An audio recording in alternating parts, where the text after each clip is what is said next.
Eh bien, mes chers collègues, moi aussi, je voterai contre cette délibération et j'ai également présenté un vœu qui s'y rapporte et je voterai également le vœu du groupe écologiste. Écoutez, bien évidemment qu'il faut restaurer le Grand Palais. Mais qu'est-ce que vous prévoyez à travers cette délibération? D'installer durant les travaux de restauration et d'aménagement du Grand Palais un espace d'exposition temporaire sur le Champ de Mars pendant 4 ans et qui va par ailleurs avoir vocation à être un des lieux dans le cadre des Jeux Olympiques. C'est pas rien. Et comme ça, au détour d'une délibération, sans qu'il y ait eu un réel débat au préalable.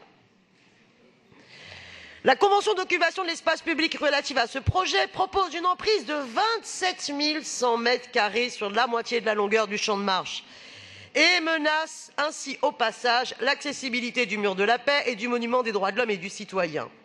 Cette délibération confirme par ailleurs l'intention du CIO, récemment révélée dans la presse, d'exploiter l'espace temporaire projeté sur le Champ de Mars pour en faire un site olympique supplémentaire. Ce projet d'organiser sur ce site des événements sportifs test tout au long des mois d'août et de septembre 2023, d'en faire un site olympique, n'a fait l'objet d'aucun débat public préalable. On voit bien toutes les dérogations autorisées par la loi olympique en termes de régulation de l'espace public en général et plus particulièrement en matière de publicité autour des sites olympiques qui sont totalement inacceptables et qui vont être exploités à plein sur ce site-là. À quand un retour d'expérience de la fan zone qui avait été installée sur les Champs de Mars, dont les dégâts sur l'environnement, la biodiversité, la qualité de vie des riverains ont été considérables et les coûts de restauration en proportion? Avez-vous pris connaissance du rapport alarmant de l'ONF sur le Champ de Mars en termes de santé et des plantations? Mes chers collègues, le parc du Champ de Mars, c'est un poumon vert, un lieu de respiration et de récréation essentiel à la qualité de vie et à la biodiversité dans notre ville. Combien de fois faudra-t-il rappeler que Paris est une des villes européennes qui laisse le moins de mètres carrés d'espace vert par habitant? Et que ce n'est pas simplement un problème au niveau de la qualité de vie, c'est un problème écologique. À quoi bon voter des plans climat d'un côté et faire l'inverse en termes de politique publique de l'autre? Quand est-ce que cette hypocrisie cessera?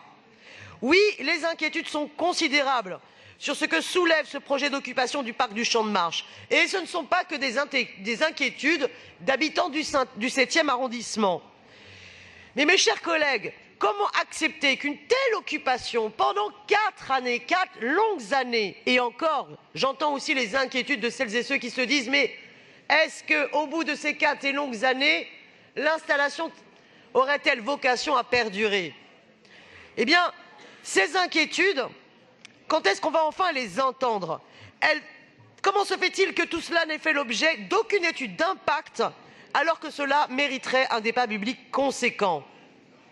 Je rappelle que par ailleurs, la population n'a toujours pas été consultée concernant les Jeux Olympiques. Alors, dans mon vœu, je demande les différentes choses suivantes.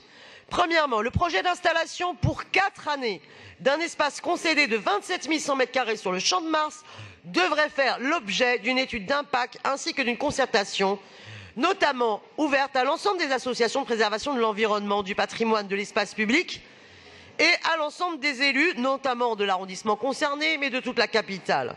Cet espace ne doit pas pouvoir devenir un site olympique sans une inscription au préalable de cette question spécifique à l'ordre du jour de nos conseils de Paris et du conseil d'arrondissement concerné.